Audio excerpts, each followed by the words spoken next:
Bismillahirrahmanirrahim.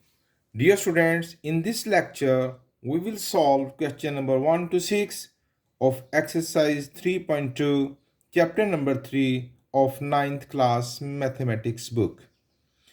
Let's start the topic. बच्चों, अगर आपने इस चैप्टर के प्रीवियस लेक्चर अटेंड नहीं किए तो पहले वो अटेंड कीजिए, उसके बगैर ये एक्सरसाइज आपको आसान नहीं लगेगी। तो चलिए शुरू करते हैं। क्वेश्चन नंबर 1 है एक्स वाइल यू सेट के बारे में बताया जा रहा है। X while x is multiple of 2 and x is greater than 0 while x is less equal to 30। तो चलिए पहले हम यू सेट को टेबुलेट कर लेते हैं।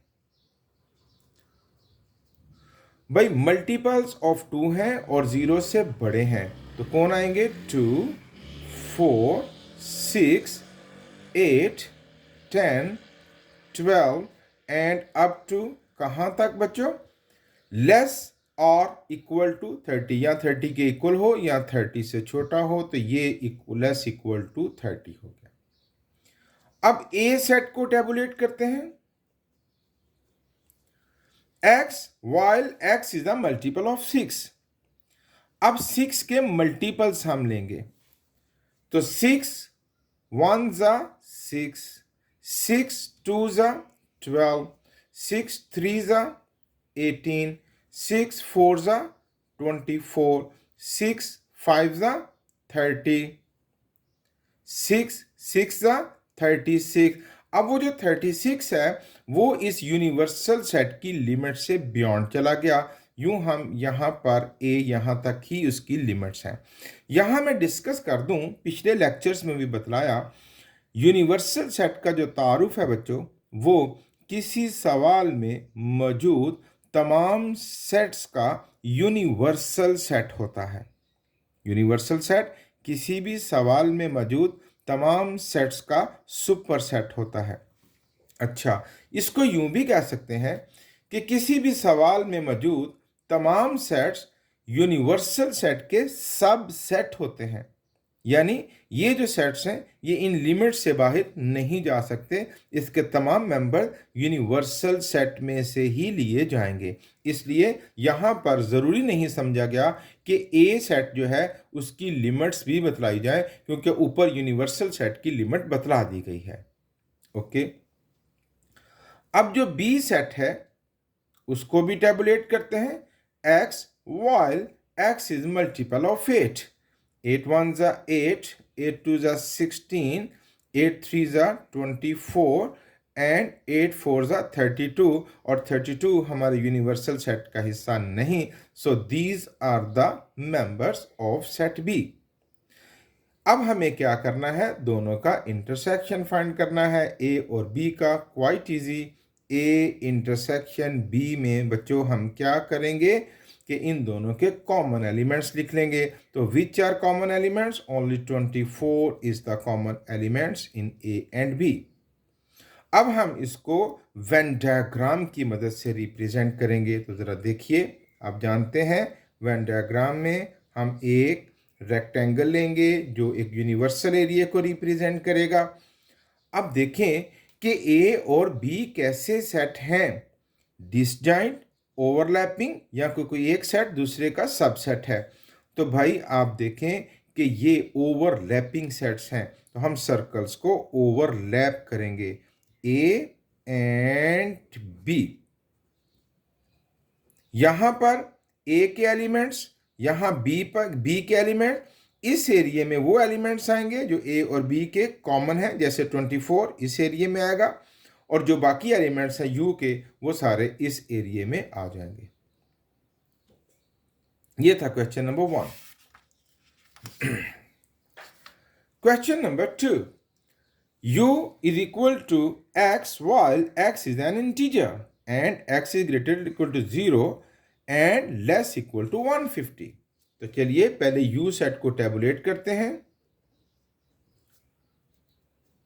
Greater than 0 and less equal to 150, और ये इंटीजर्स हैं, यानी 1 2 3 4। आपके जहन में अगर आ रहा है कि इंटीजर्स में तो नेगेटिव वैल्यूज भी आती हैं, जी हाँ। लेकिन सॉरी, यहां पर जो है लिमिट्स हैं वो ग्रेटर देन 0, तो 0 से बड़ी तमाम वैल्यूज पॉजिटिव होती हैं। 1 2 3 4 5 6 7 एंड सो ऑन, कहां तक जाएंगे हम? 150 तक। ये हमने टेबुलेट कर लिया यूनिवर्सल सेट को। अब जी सेट को टेबुलेट करेंगे। याद है ना कि G is subset of universal set, ये इसका यूनिवर्सल सेट का सबसेट होता है। अब यहाँ पर जो हमें जी सेट के बारे में बताया जा रहा है वो क्या है कि x while x is equal to 2m, 2 की पावर m लीजिए। भाई m कहाँ से लें? m की लिमिट्स हैं greater equal to 0 and m is less equal to 12। अच्छा, अब यहाँ थोड़ी सी वर्किंग कर लेते हैं। 2 की पावर m लेनी है, यानी 2 की पावर 0 से शुरू करेंगे। 0, 2 power 1, 2 power 2, 2 power 3, 2 power 4, 2 power 5, 2 power 6, 2 power 7, 2 power 8, 2 power 9, 2 power 10, 2 power 11 and 2 power 12। यहाँ तक है ना। m की जो वैल्यू है वो m एज ए एक्सपोनेंट आया है, तो m की values greater than equal to 0 and less equal to 12। अब इनके जो रिजल्ट्स हैं वो जी सेट के मेंबर बनेंगे जी। तो 2 पावर 0 क्या हो गया?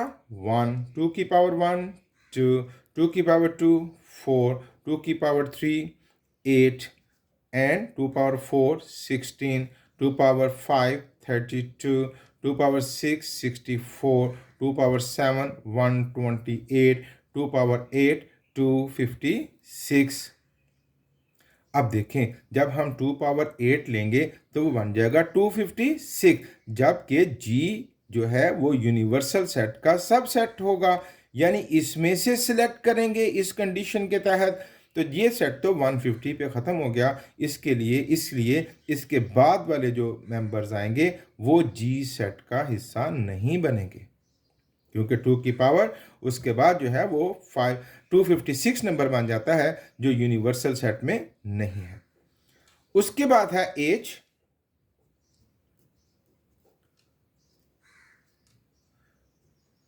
तो लिमिट्स हैं x while x is a perfect square, यानी ये जो यूनिवर्सल सेट है इसमें जो परफेक्ट स्क्वायर है वो चुन लीजिए। तो भाई देखते हैं वो क्या है। 1 आएगा, 2 नहीं, 2 का स्क्वायर 4, 3 का स्क्वायर 9, ये सारे परफेक्ट स्क्वायर है ना।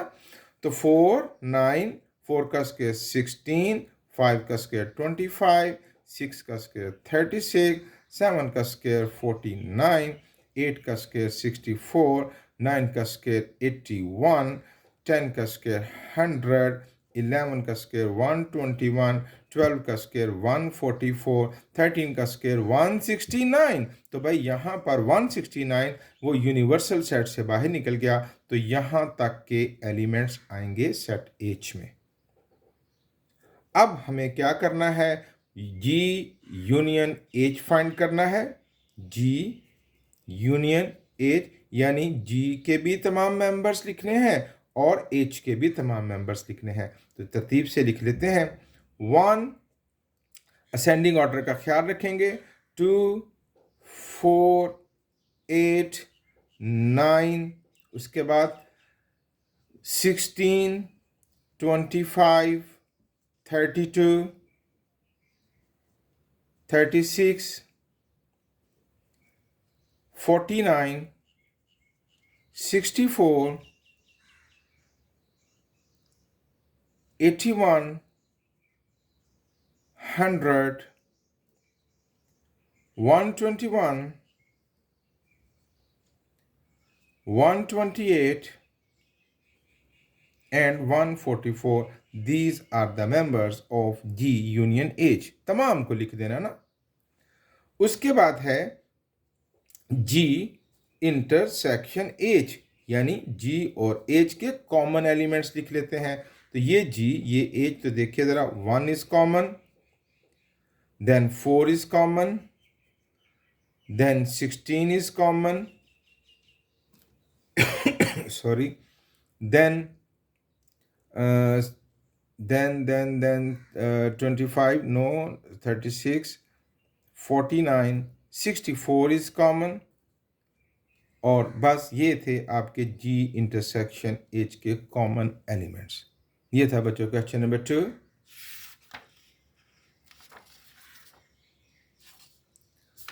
Question number 3।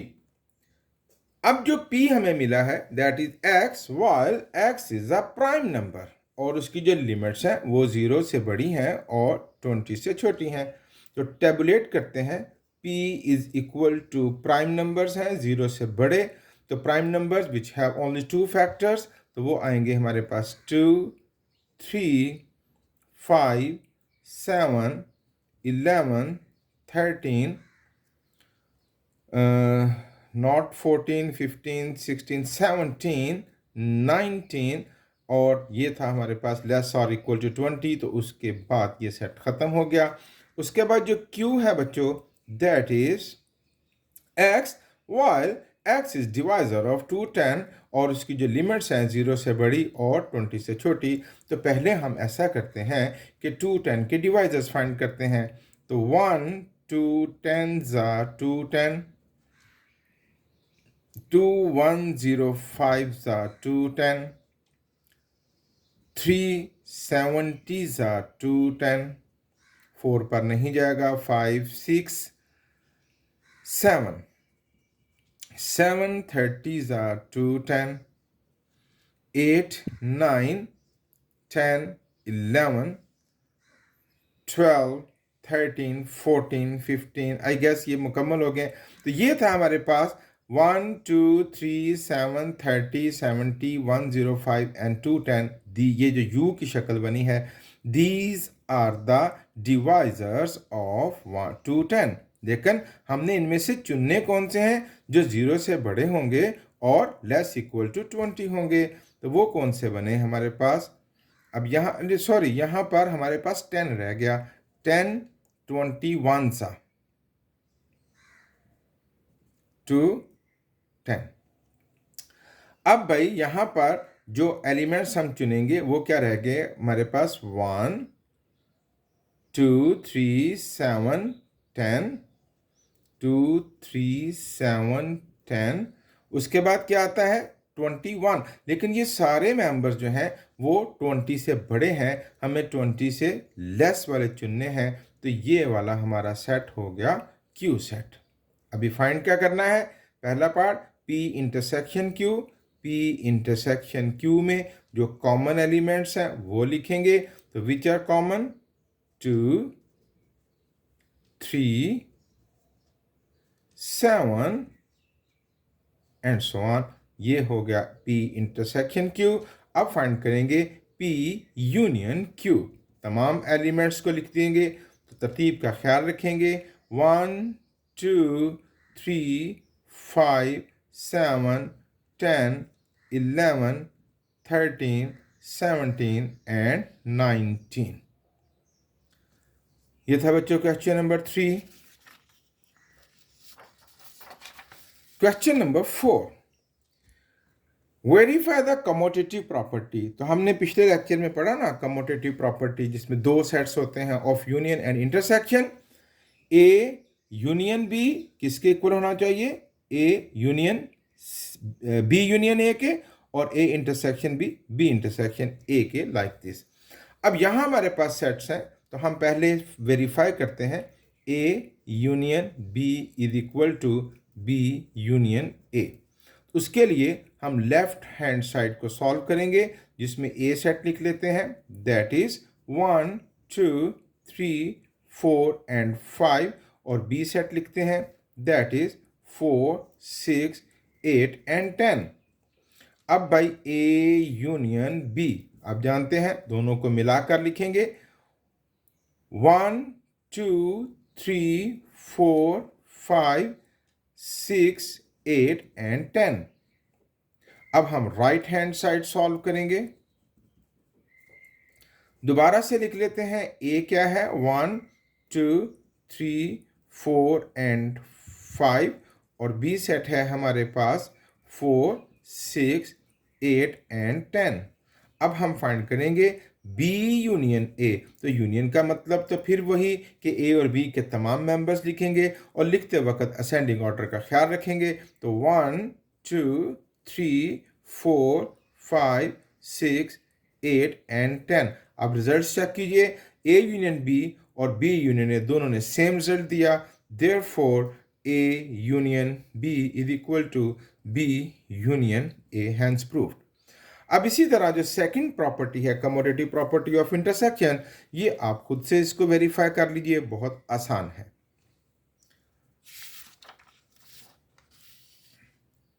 Question number 5। अब देखें, सॉरी 4 का सेकंड पार्ट। अब जो n और z हमें मिले हैं, n belongs to natural number और z आप जानते हैं 0 plus minus 1 plus minus 2 and so on. अब यहां पर भी हमें दोनों प्रॉपर्टीज को वेरीफाई करना है, तो चले यहां पर हम इंटरसेक्शन की प्रैक्टिस कर लेते हैं। तो लेफ्ट हैंड साइड को जरा गौर से देखिए। लेफ्ट हैंड साइड में हमें फाइंड करना है ये वाली इंटरसेक्शन वाली प्रॉपर्टी मैं सॉल्व करने लगा हूं, ए इंटरसेक्शन बी। तो आप जरा दोनों सेट्स को गौर से तो देखिए कि ए इंटरसेक्शन बी में सिर्फ नेचुरल नंबर्स कॉमन आएंगे, है ना। तो ए इंटरसेक्शन बी हो गया 1 2 3 4 5 एंड सो ऑन, या आप इसको यूं भी लिख सकते हैं, A intersection B is equal to N, यानी नेचुरल नंबर्स। अच्छा, राइट हैंड साइड सॉल्व करते हैं। राइट हैंड साइड उसमें भी तो वही है, वो क्या करना है हमने, बी इंटरसेक्शन ए। तो भाई बी इंटरसेक्शन ए में भी तो वही है, जो कॉमन एलिमेंट्स आएंगे तो वो कौन है common elements, natural numbers are common elements. अगर मैं यूनियन को डिस्कस करूं तो एन और जी का जब यूनियन लें तो तमाम मेंबर्स लिखने हैं, तो ए यूनियन बी होगा बच्चों जी, यानी इंटीजर्स वाला set. Okay, third part, x while x belongs to real numbers and x is greater equal to 0, और जो b सेट है that belongs to real number। अब आप अच्छी तरह जानते हैं कि यहाँ पर जो रियल नंबर्स हैं उनको हम टेबुलेट नहीं कर सकते, हम यहीं से इनको ऑब्जर्व करेंगे, स्टडी करेंगे। तो वो भाई हम पहले करते हैं, वेरीफाई करते हैं, a union b is equal to b union a। Left hand side है बच्चों जिसमें हमने ए यूनियन बी फाइंड करना है, ए यूनियन बी। तो ए सेट लिख लेते हैं, x while x belongs to real number and x is greater equal to 0, जो बी सेट है that is equal to real numbers. तो ए यूनियन बी जो होगा, अब जरा देखें कि ए यूनियन बी में तो सारे रियल नंबर्स ही आ जाएंगे ना, क्योंकि ए तो लिमिटेड है, बी अनलिमिटेड है। तो ये जो रियल नंबर्स है ए खुद ब खुद उसके तमाम मेंबर्स इस रियल नंबर्स में आ जाएंगे। इसी तरह अगर मैं राइट हैंड साइड सॉल्व करूं तो क्या बनेगा, ए दोबारा लिख लीजिए या यहीं वैसे सॉल्व कर लेते हैं, बी यूनियन ए क्या बनेगा, that is also real numbers, वो भी एक रियल नंबर्स का सेट बनेगा। अब यहां पर जो दूसरी प्रॉपर्टी रह गई वो रह गई मैंने हमारे पास, A intersection B is equal to B intersection A. अब यहां पर जो लेफ्ट हैंड साइड है उसको अगर हम डील करें तो ए इंटरसेक्शन बी जो है वो हमारे पास कैसा सेट बनेगा, ए और बी का इंटरसेक्शन, वो सिर्फ ए वाले एलिमेंट्स आएंगे क्योंकि ये बड़ा सेट है, ये उसके कॉमन एलिमेंट्स होंगे, दैट इज इक्वल टू ए। और इसी तरह राइट हैंड साइड में बी इंटरसेक्शन ए जो है वो भी क्या बनेगा, ए। यूं ये दोनों प्रॉपर्टीज हमने वेरीफाई कर दी क्योंकि लेफ्ट हैंड साइड का आंसर राइट हैंड साइड के इक्वल है। क्वेश्चन नंबर 5 और क्वेश्चन नंबर 6, ये मैं बेटे इंटेंशनली छोड़ रहा हूं, आप इनकी खुद प्रैक्टिस कीजिए। इतने सवालों के बाद ये आप आसानी से कर जाएंगे। खूब अच्छे तरीके से मेहनत कीजिए। Thank you very much.